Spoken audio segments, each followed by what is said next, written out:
Before Mr. Ade married his current wife, Mrs. Funke, he had a first wife named Agnes. Agnes was a kind woman, and together they had a lovely daughter named Bimbo.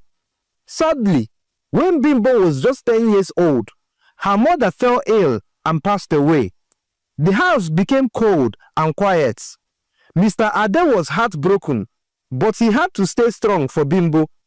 2 years later, Mr. Ade met Funke, a charming woman who smiled often and spoke with sweet words. She seemed kind and loving, and Mr. Ade believed she would help bring joy back into their home. He married her, hoping that she would take care of Bimbo as her own child.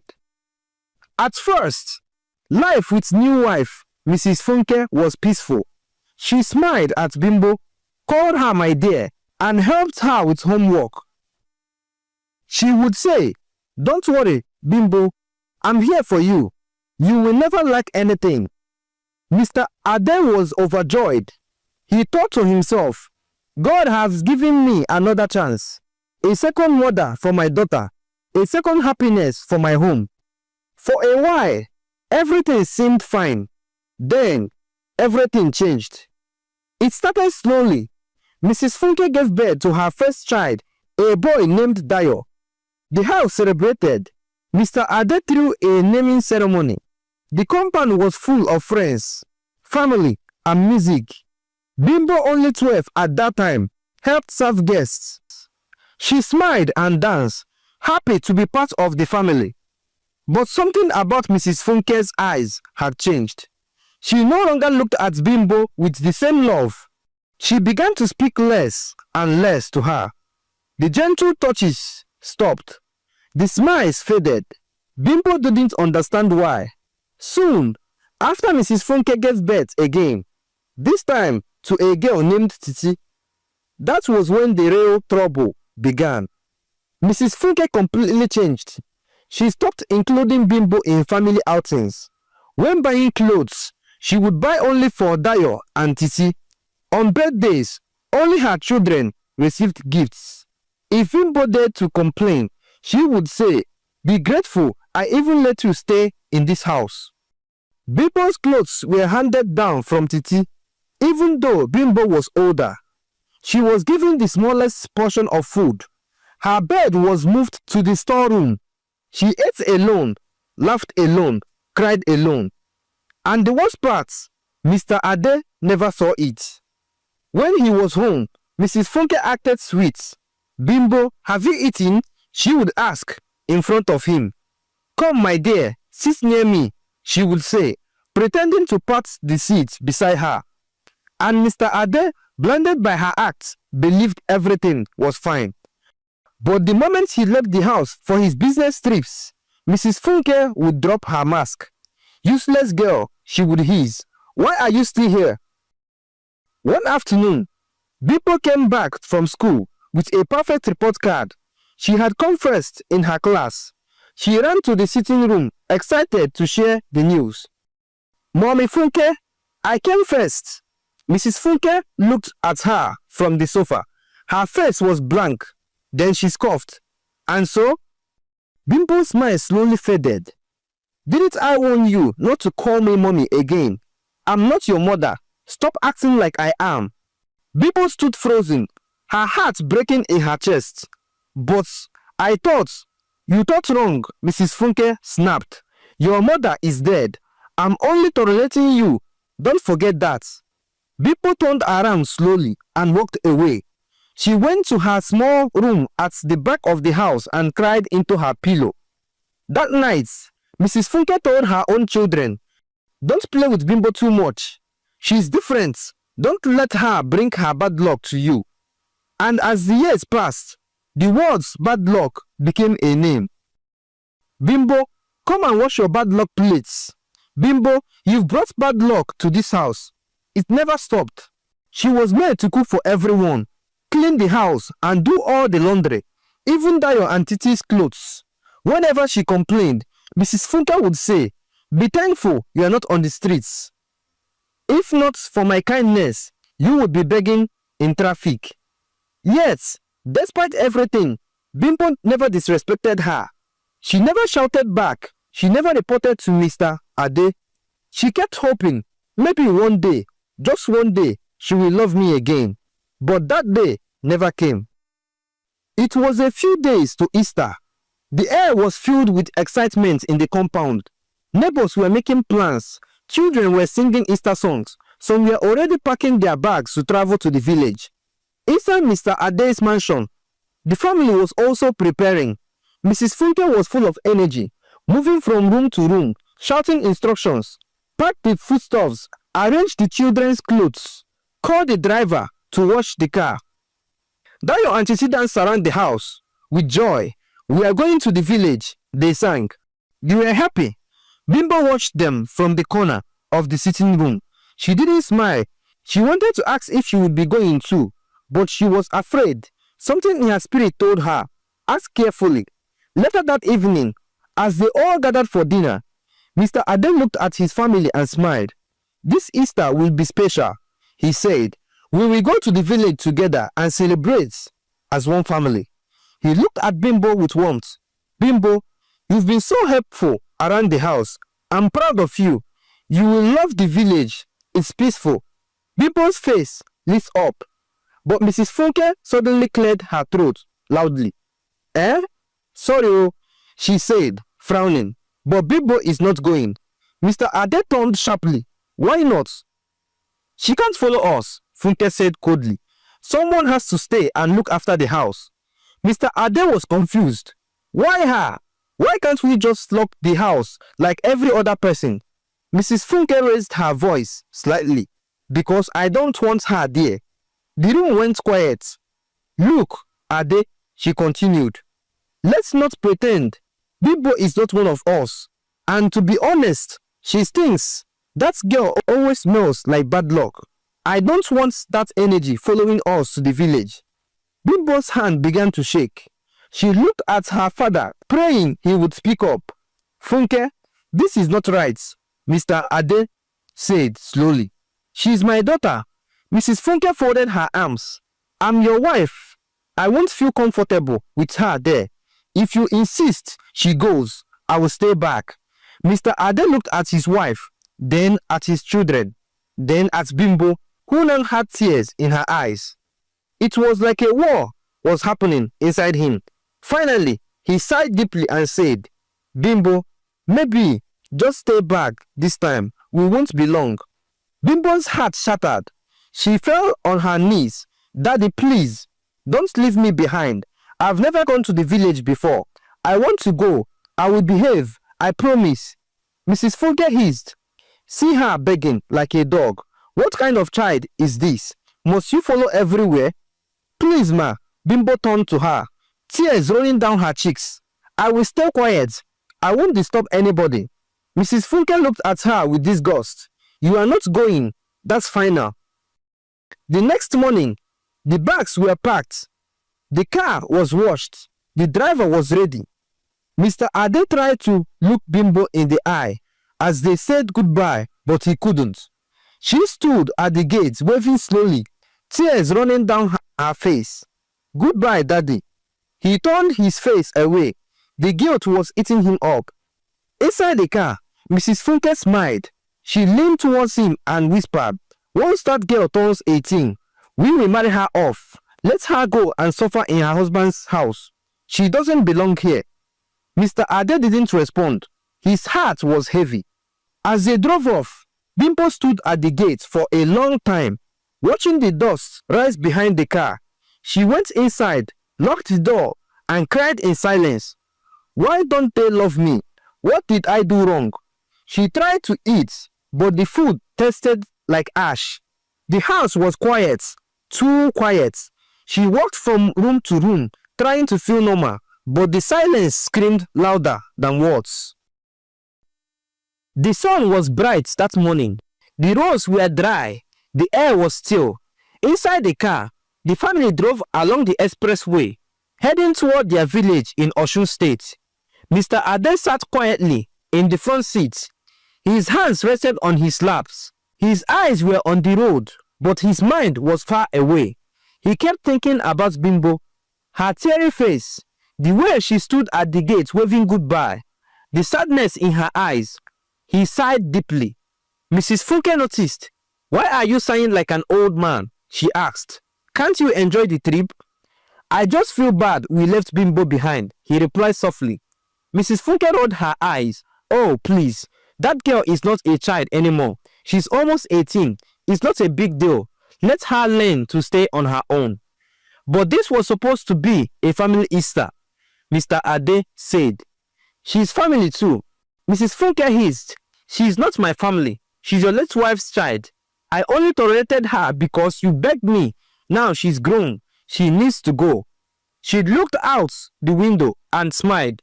"Honestly, I can't wait for her to leave my house." Titi, their younger daughter, looked up from her phone. "Mommy, will you really send her away?" Mrs. Funke laughed. "Of course, I already have a man in mind. Once she turns 18, she is going straight to her husband's house." Mr. Ade clenched his fist but said nothing. He regretted ever allowing Funke to have power over Bimbo. His heart was breaking slowly, but he didn't know what to do. The driver, Mr. Sunday, kept his eyes on the road. The car moved at a steady speed. The children were playing music on their phones. Everything seemed normal, but then it happened. A loud bang. The front tire burst. The driver lost control. "Jesus," he screamed. The car swerved left, then right, then rolled over into the bush beside the road. Crash.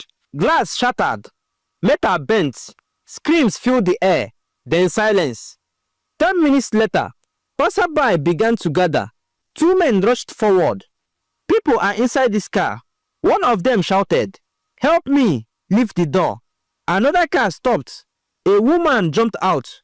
"Called ambulance. These people are badly injured." Mr. Ade was unconscious. Blood dripped from his forehead. Mrs. Funke was breathing, but her leg was twisted badly. The 2 children were crying, their face bleeding. The driver was motionless. The rescuers carried them out, one by one, placing them on the grass. People gathered. Some took pictures. Others whispered, "What a terrible accident. Where were they going? God protect us from sudden death." Finally, an ambulance arrived and carried the family to the nearest hospital. Back at home, Bimbo was sweeping the living room when the gate man knocked. "Small madam," he said nervously, "you need to come. Something has happened." Her heart dropped. "What is it?" she asked. "The oga and madam, there was an accident on the road." Bimbo dropped the broom. Her knees went weak. "What? What do you mean?" "They are alive," the gateman added quickly, "but badly injured. They are in the hospital now." Tears filled Bimbo's eyes. "Where? Which hospital?" The gateman gave her the name. Bimbo didn't wait. She ran inside, grabbed her small purse, and rushed out. At the hospital, the scene was heartbreaking. Mr. Ade was still unconscious. Mrs. Funke had her leg in a cast, her face bruised. The children were both on drips, crying softly in their beds. Bimbo walked in quietly. When she saw them, she froze. Her tears flowed freely. She knelt beside her father's bed and held his hand. "Daddy, I'm here," she whispered. "You are not alone." A nurse entered and looked at her. "Are you the daughter?" "Yes," she replied. "Thank God you are here." The nurse said, "We need someone to stay with them. They are all in pain." "I will stay," Bimbo said immediately. "I will look after them." And she did. The entire night, Bimbo did not sleep. She moved from bed to bed, wiping sweats, holding hands, whispering prayers. She fed the children. She cleaned her stepmother's mouth. She watched over her father.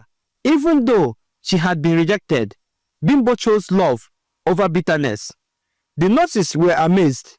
One of them said, "That girl is a gift. If not for her, this family would be alone." At 4 a.m., Mr. Ade opened his eyes slowly. His vision was blurry. Where am I?" he asked weakly. "You are safe, Daddy," Bimbo said softly. "You had an accident, but you are alive." He looked at her and began to cry.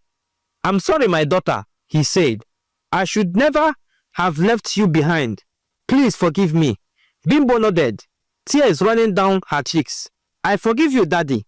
And in that moment, something changed in Mr. Ade's heart. Morning broke slowly. The sky turned from deep blue to soft orange. The hospital corridor was quiet, except for the occasional footsteps of nurses and the beep of medical machines. Inside the ward, Mr. Ade sat up on his hospital bed for the first time since the accident. His head still ached, and his body was weak, but his mind was wide awake. Bimbo was sitting beside him, gently wiping his face with a damp towel. She hadn't slept all night. Her eyes were tired, but her spirit was strong. "Bimbo," he whispered. "Yes, Daddy." "You stayed?" "Yes, Daddy. I couldn't leave you." A tear rolled down his cheek. "I failed you," Mr. Ade said quietly. "I let someone else treat my own blood like a stranger. I stood by and watched while you suffered. I thought keeping peace with Funke was more important, but now I see I was blind." Bimbo shook her head. "You didn't fail, Daddy. You are still my father, and I still love you." Those words pierced Mr. Ade's heart. He stretched out his weak hand and held her. "From now on, things will change. I promise you, no one will treat you like you don't belong ever again." Bimbo smiled, but she didn't speak. Her heart was full. In the next bed, Mrs. Funke stared. Her leg was bandaged, and her face was bruised. She groaned in pain as she turned her head and saw Bimbo and Mr. Ade talking quietly. A flash of guilt crossed her face, but she quickly buried it. "She shouldn't even be here," Funke muttered to herself. "This girl is like a shadow." But deep down, something was shifting. She remembered how Bimbo had cleaned her lips when she couldn't talk, how she had held her hand when no one else did. It was confusing, painful, shameful. Was this the same girl she called bad luck? The same girl she left behind like a housemaid? Funke closed her eyes. Her pride wouldn't let her say sorry, but her heart knew the truth. Later that afternoon, the doctor came in. "Mr. Ade," he said, "you are lucky to be alive. All of you are. If help hadn't come quickly, this story would have ended differently." Mr. Ade nodded. "It's by the grace of God and the kindness of strangers." "No," the nurse corrected. "Not just the strangers. It was your daughter who rushed here. She was the first to help. She hadn't left your side since yesterday." The doctor turned to Bimbo. "Young lady, your heart is rare. You should be proud of yourself." Mr. Ade smiled. "I am proud more than you can imagine." As the days passed, the family slowly recovered. Mr. Ade started walking with the help of a stick. The children's wounds healed. Even Mrs. Funke began to soften, just a little. She didn't shout at Bimbo anymore. She didn't insult her. She mostly stayed quiet. One morning, as Bimbo helped her drink pap, Funke looked into her eyes and said something unexpected. "Thank you, Bimbo." Bimbo paused. She had never heard that from her stepmother before. "You are welcome, ma," she replied. It was a short moment, but a powerful one. 1 week later, the family returned home. The house was quiet. The trip they had looked forward to never happened, but something better had begun. Mr. Ade called the whole family to the sitting room. They all sat down. Funke with her 2 children, Bimbo on the edge of the sofa, quietly watching. "My family," Mr. Ade began. "We went through something that could have ended all of us, but God kept us alive. And during this hard time, I saw the truth with my own eyes." He turned to Funke. "My wife, you have been part of this house for many years, but your heart towards Bimbo, it has not been right." Funke shifted uncomfortably. "I will no longer allow you or anyone to treat her like an outsider. She is my child, my blood, my late wife's gift to me, and from today, she will be treated with full respect in this house." Funke tried to speak, but he raised his hand. I'm not finished. He looked at the children. Titi, you are all siblings from today. You will treat Bimbo like your own sister. No more divisions. They both nodded slowly. Then he turned to Bimbo. My daughter, I owe you an apology for every time I looked away, for every time I kept silent, for every time I let you cry alone. From this moment, I will protect you. I will guide you. I will stand for you. Bimbo broke down in tears. For the first time in years, she felt seen, heard, loved. She ran into her father's arms, and he held her tight. Outside the house, the gateman stood at the gate smiling to himself. He had watched this family for years. He had seen Bimbo suffer, and now he saw healing begin. God is good, he whispered. 2 months had passed since the accident.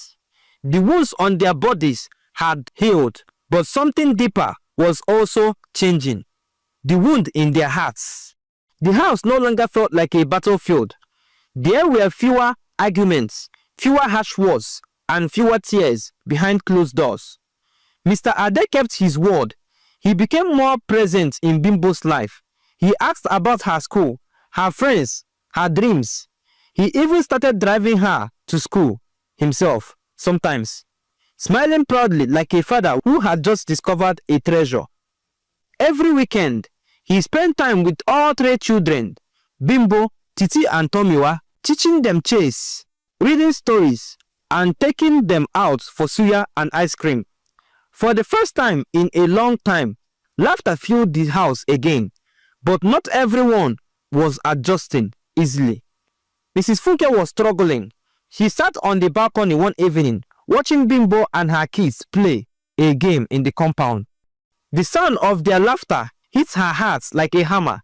She knew she should be happy, but a bitter voice inside her still whispered, "This girl is not yours. She is still a reminder of his past." She tried to ignore the voice, but it was hard. Later that night, Mr. Ade sat beside her. "Funke," he said gently, "are you okay?" She nodded without looking at him. "I'm fine." "You've been quiet." "I'm thinking." He touched her hand. "I know this is hard for you, but I need you to let go of whatever pain or jealousy you still feel." Funke swallowed hard. "It's not easy, Ade. Every time I look at her, I remember Agnes, and I wonder if you still love her more than me." Mr. Ade sighed. "Agnes is gone. Yes, she was part of my life, but she's not here anymore. You are my wife now, and I need you to love our children equally, all of them." Funke looked away. A tear rolled down her cheek. "She forgave me," she whispered, "after everything I did. Bimbo still helped me. She even cleaned my wounds in the hospital." Mr. Ade nodded. "That's the kind of heart she has, and that's the kind of heart I hope you will show too." The next morning, something unexpected happened. Funke called Bimbo into the kitchen. "Good morning, ma," Bimbo greeted quietly. "Good morning, Funke," she replied. There was a long silence. Then Funke picked up a clean apron and handed it to her. "Come, help me prepare breakfast." Bimbo blinked in surprise. She hadn't been invited to cook with her stepmother in years. "Yes, ma," she said softly, taking the apron. They cooked in silence for a while. Then Funke said something that shocked Bimbo. "I'm sorry." Bimbo stopped stirring the eggs. "For what?" she asked gently. "For everything. For the years I made you feel like a stranger in your own home. For the names I called you. For the tears I caused you." Bimbo didn't know what to say. Funke continued. "I was wrong, and I'm ashamed, but I'm ready to be better if you will let me." Bimbo reached out slowly and held her hand. "I've already forgiven you, ma." Tears filled Funke's eyes.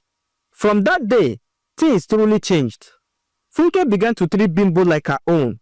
She bought her new clothes. She helped with her schoolwork. She even introduced her to friends as my daughter. The neighbors were shocked. Even the gate man shook his head one afternoon and said, God is truly the changer of hearts." Then one bright Saturday morning, Mr. Ade gathered the whole family in the sitting room. "I have an announcement," he said with a smile. Everyone looked up. "In 3 months, Bimbo will be 18, and I've decided to send her abroad for university." Bimbo gasped. "Me? Abroad?" "Yes, my dear, you've earned it, and I want you to chase your dreams without limits." Titi and Tomiwa clapped excitedly. Funke stood up and hugged Bimbo tightly. "I'm so proud of you," she whispered. It felt like a dream. The same house that once felt like a prison was now a place of peace. That evening, Bimbo stood on the balcony looking up at the stars. A cool breeze blew through her hair. She thought about her late mother, Agnes.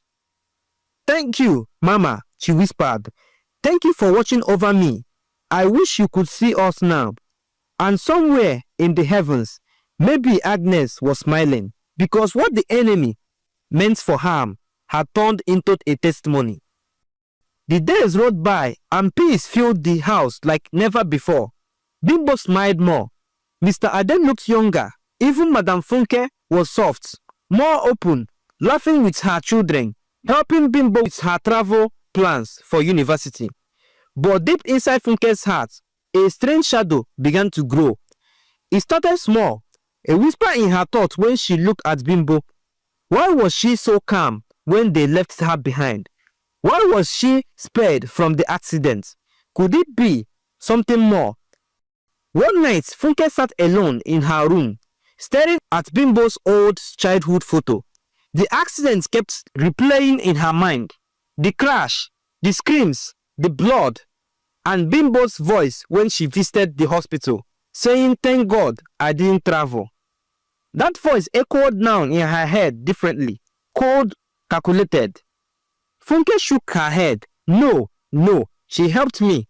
She forgave me. But the voice in her mind said again, or maybe she only forgave you because she knew she had already won. Just then, the doorbell rang. It was Mama Bisi, her close friend. "Ah, Funke," Mama Bisi said, entering the house with a plastic bag of oranges. "I just said let me come check on you." They sat in the parlor, peeling oranges and talking. Then, Funke lowered her voice. "Mama Bisi, there is something I've been thinking." "What is it, my friend?" Funke hesitated, then whispered, "I think Bimbo might be not ordinary. What if she used witchcraft? What if the accident happened because she wasn't allowed to travel with us?" Mama Bisi's eyes widened. "Funke, you too thought of it? Because even me, I thought I understand how that girl was left behind and nothing touched her. It's like she saw it coming." Funke's hands began to tremble. "So you think I'm not mad?" "No, my dear. Your instincts might be right, and I know someone who can confirm it." "Who?" Funke asked. "A prophet," Mama Bisi whispered. "A seer, a very powerful one. Once he sees her picture or her name, he will know the truth." Funke leaned forward. "Take me there. I need to know before it's too late." They both looked at each other. Then, Mrs. Funke spoke again. "Do you know my husband is planning to send Bimbo to abroad to further her education?" "What?" Mama Bisi shouted. "My friend, don't ever make such a mistake. Don't allow that to happen. Don't you know that if Bimbo travels to America, she will be better than all your children? She might even come back to Nigeria one day and chase you and your children out of this house. If anyone should travel to abroad for studies, it should be your son, Dayo." "My friend, I think you are right," Mrs. Funke replied. "I will think about it." "There's nothing to think about, my friend," Mama Bisi cut her short. "I think your husband loves Bimbo more than your own children." "I guess you are right," Mrs. Funke replied. "But firstly, let's meet the prophet first. Whatever the prophet says will help us to know the truth. Then I will know how to handle things." As they were discussing, they saw Bimbo walking through the hallway. They changed the topic immediately. Bimbo greeted Mama BC. Good day, ma. Good afternoon, my daughter. How are you, Omalechanwa? I am fine, ma. Bimbo replied. Congratulations, Bimbo. I heard you'll be traveling to abroad soon. I am so happy for you. Thank you, ma. Bimbo replied. Ma, if you need anything, please don't hesitate to call me. I am outside the balcony, Bimbo said to Mrs. Funke. Mrs. Funke nodded and smiled. Immediately Bimbo left for the balcony. Mrs. Funke and Mama BC continued their discussion and planned to visit the prophet. Outside, a cold wind blew.